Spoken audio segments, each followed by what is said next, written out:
What's up everybody, my name is Dwight and welcome back to GeForce Garage. We haven't done a VR build since our 1080 Ti powered mobile rig, so today we're going to be upgrading to 20 series for the recently released Half-Life Alyx.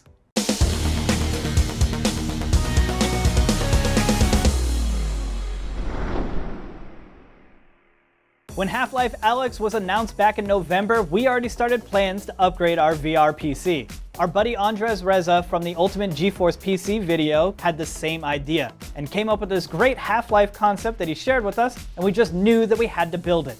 Andres designed, 3D printed, and painted all of these custom panels to fit onto a stock 570X. When he shipped it all over, he also sent over some large vinyl decals, and I think that this thing's gonna look pretty killer when we're done. So moving on to components. The Steam page has the minimum spec at an i5 7500, 12 gigs of RAM, and a GTX 1060. But as you can see, we're going to be slightly upgrading each one of those parts. Instead of using the i5, we're using an i7 9700K. We're going to be bumping up the RAM to this set of 16 gigs from TeamGroup that I've painted orange for this build. And we're going to be replacing that 1060 for a GeForce RTX 2080. For storage, we have a 480 gig SSD M.2 from Toshiba, and all of that is going to be going onto a Z390 AORUS Pro motherboard. To complete the look, we have a set of custom OEM cables done from Mainframe Customs, and all of this is going to be going inside of the Crystal 570X from Corsair. So that's enough talking, let's get to building.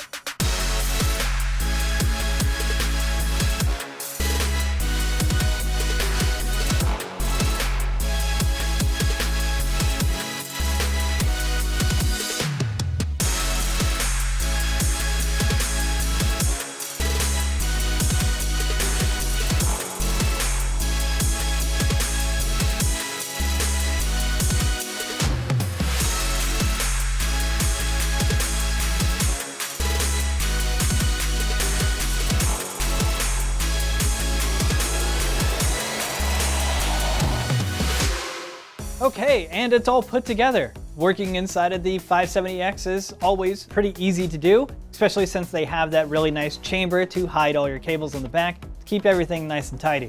Working with the 3D printed parts was also really easy. Andres uses all of these stock mounting points of the case, so it took probably 6 minutes to put both of these panels on, hook it up, and be done with them. He also has a really clever design with hiding these screws by using magnets to hide them underneath these panels so it stays nice and sleek.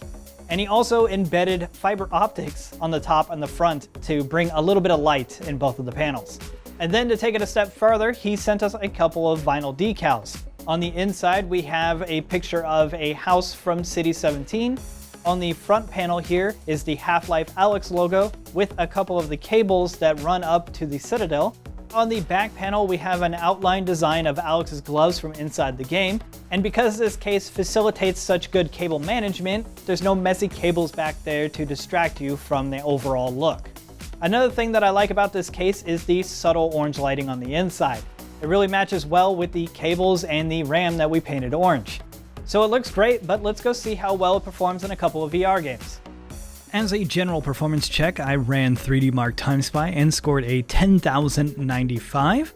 I'm going to be using a Valve Index and set my refresh rate at 120 Hz, so that's the frame rate I'm looking for. The first game I loaded up was The Wizards. I couldn't get any of my frame counters to work, but the gameplay felt smooth for the few hours I played. Then I booted up Pistol Whip and was able to maintain an average of 120 frames per second, only dipping to the high 90s for a split second every once in a while. Over in Boneworks, I also hit 120 FPS, however, I'm not too far in the game right now to show anything more intense. And lastly, of course, we need to test Half-Life Alyx, and not to spoil any of the game, I'm just going to be showing the beginning. And after playing for a few hours, we stayed at a healthy average of 120 FPS, only dipping maybe 5 to 10 frames a second when there was a lot of explosions.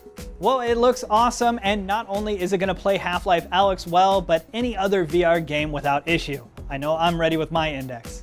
If you guys enjoyed this video and want to see more, hit that subscribe button down below, and we'll see you for the next one.